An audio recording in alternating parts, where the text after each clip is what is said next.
Hey, Pastor Stuart here with today's pastoral pondering. Well, we've been talking about what love looks like, and as we continue in 1 Corinthians 13, today we're going to see that love does not rejoice at wrongdoing, but rejoices with the truth. We often think in black and white terms that either you can be loving or you can be truthful. You can tell the truth or you can love people well.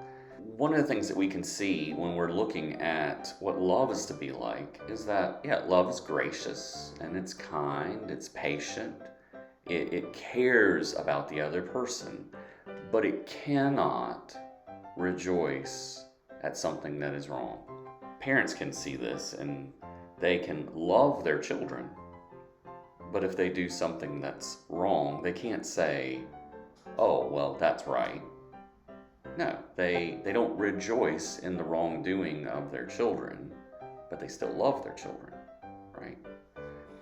Love means not rejoicing in those things that are wrong, but rejoicing in those things that are the truth.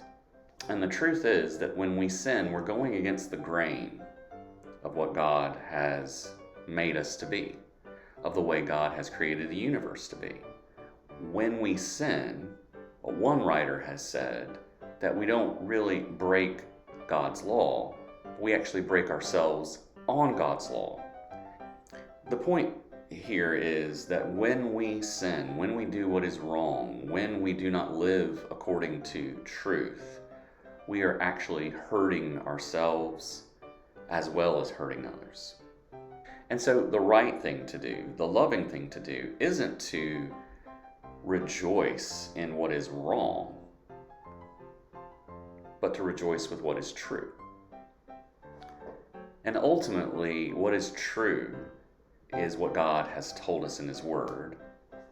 And even more so, what is true is the gospel of the Lord Jesus, who came to not rejoice in our wrongdoing, but to die for our wrongdoing, and to be raised from the dead to speak the truth of what is right and wrong, what is true and false, what is good and evil, and to say, all that is good, all that is beautiful, all that is wonderful, I'm going to share with you who believe.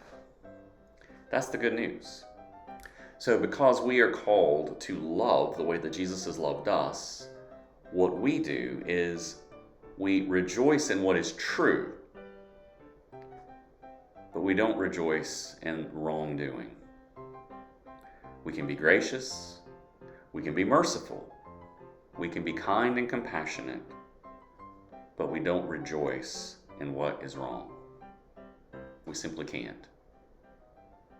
Because our God doesn't, Jesus doesn't, and so we too reflect that character as His children. We rejoice in what is true. We do not rejoice in what is wrongdoing, what is false, what is evil.